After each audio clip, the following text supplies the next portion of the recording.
Hi, நான் தான் உங்க தர்ஷினி பேசுறேன். இன்னைக்கு ஒரு சூப்பரான ஸ்டோரிய தான் கொண்டு வந்திருக்கேன். மாமியாரின் சம்மதத்துடன் சம்பவம் செய்த ஸ்டோரிதான் இது. என்னோட பேரு ராஜா. எனக்கு வயசு 30. நான் திருப்பூரில் ஒரு பனியன் கம்பெனியில் வேலை பார்த்து கொண்டிருக்கிறேன். அங்கு வேலை பார்க்கும் ஒரு பெண்ணை நான் திருமணம் செய்து கொண்டேன்.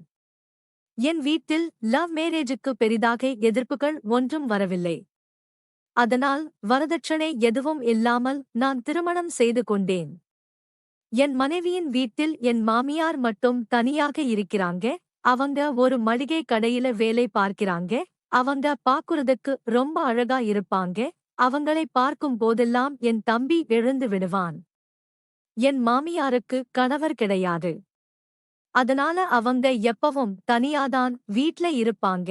மளிகை கடையில வர சம்பளத்தை வச்சு அவங்க பொழப்பை ஓட்டிக்கிட்டே இருந்தாங்க. அப்படித்தான் எனக்கும் தெரியும், எல்லாருக்கும் தெரியும். ஆனா அவங்க ஒரு பெரிய வேலை பார்த்துட்டு இருக்காங்க. அதை கேட்டால் நீங்களே ஷாக் ஆயிடுவீங்க. அதுக்கு முன்னாடி என்னோட கதை கேளுங்க. என் பொண்டாட்டி ரொம்பவும் அழகா இருப்பா. பலூன் எல்லாம் பெருசா கனகச்சிதமாக இருக்கும். சுரங்கம் சின்னதாகவே இருக்கும். அது எனக்காகவே வடிவமைத்தது போல இருந்துச்சு. கடப்பாரையே உள்ளே அனுப்பும் போதெல்லாம் சொல்ல வார்த்தைகளே கிடையாது. நான் சொர்க்கத்தில் மிதப்பேன். அப்பொழுதுதான் நினைத்தேன், இந்த சுரங்கமே மிக அருமையாக இருக்கிறது. அப்போ அந்த சுரங்கம் எப்படி இருக்கும்? பல வருடங்களாக சுரங்கத்திற்குள் ட்ரெயினை அனுப்பாமல் எப்படி ஒரு நாட்டுக்கட்டையால் இருக்க முடியும்? கடப்பாரையே உள்ளே அனுப்ப எனக்கு ஒரு வாய்ப்பு கிடைக்காதா என பல நாள் எங்ககி உள்ளேன். அப்பொழுதெல்லாம் பொண்டாட்டியோடு சம்பவம் செய்து அதை அவங்களோடு செய்வது போல நினைத்துக் கொள்வேன். அப்படியே என் காலங்கள் மெதுவாக சென்றன. அன்று ஒரு நாள் வேலை முடித்துவிட்டு நான் வீட்டிற்கு வந்தேன்.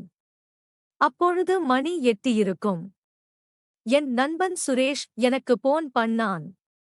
அவன் லாட்ஜ்ல வேலை பார்க்கின்றான்.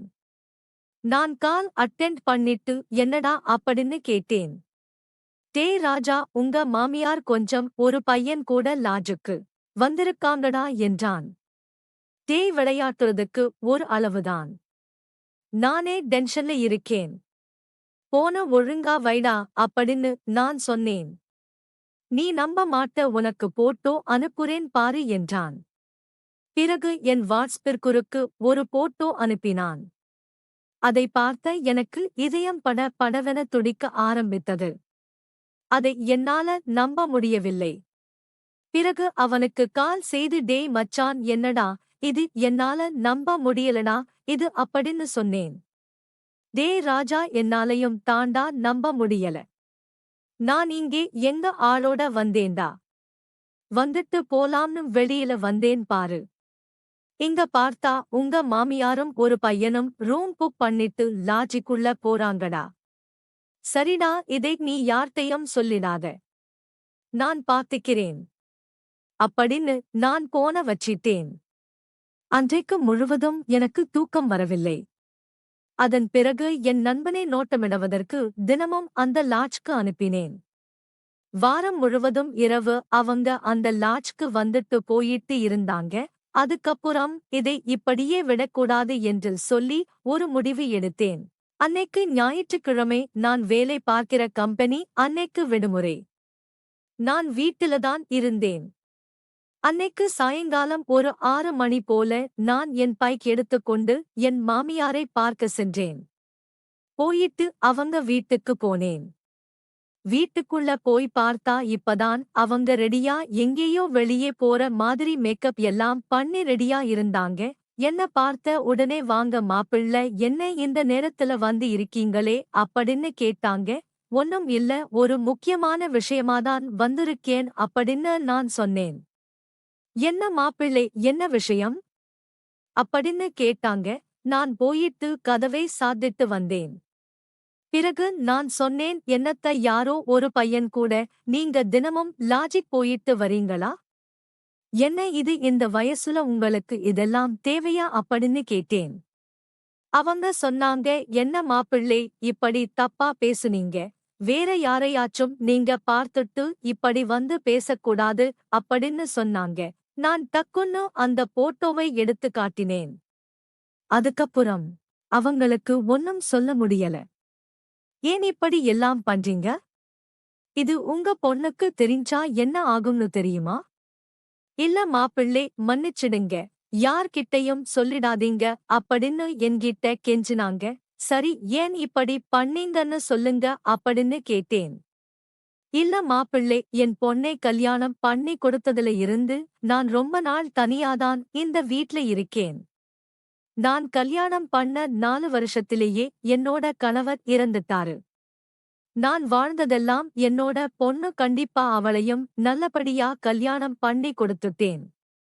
இதுக்கப்புறம் நான் மட்டும் வேலையை பார்த்து சாப்பிட்டு தனியாக வீட்டிலேயே இருக்கிறதா என்ன? எனக்கும் எல்லா ஆசைகளும் இருக்கும் தானே. இது மனச பத்தினது மட்டுமில்ல, உடம்புல உள்ள பிரச்சனையை சேர்த்துதான். என்னுடைய தேவையே இந்த மாதிரிதான் மாப்பிள்ளை, சரி பண்ணிக்கணும்.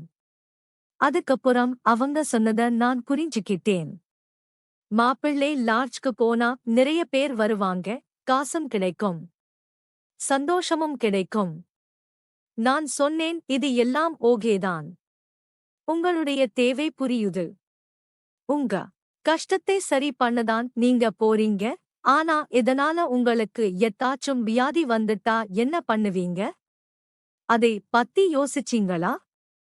சரி விடுங்க, இனிமே உங்களோட கஷ்டத்தை நான் பார்த்துக்கிறேன் அப்படின்னு சொல்லிட்டு அவங்க கிட்ட போய் நின்னேன். அதுக்கப்புறம் அவங்களும் புரிஞ்சுக்கிட்டாங்க.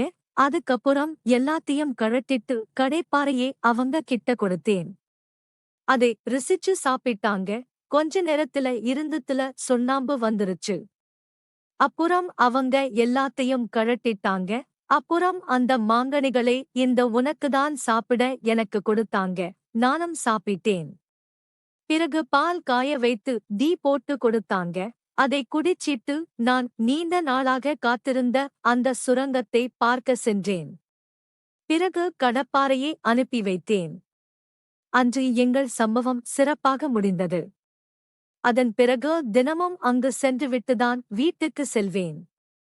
இப்படித்தான் அவங்க கஷ்டத்தை தீர்த்தேன்.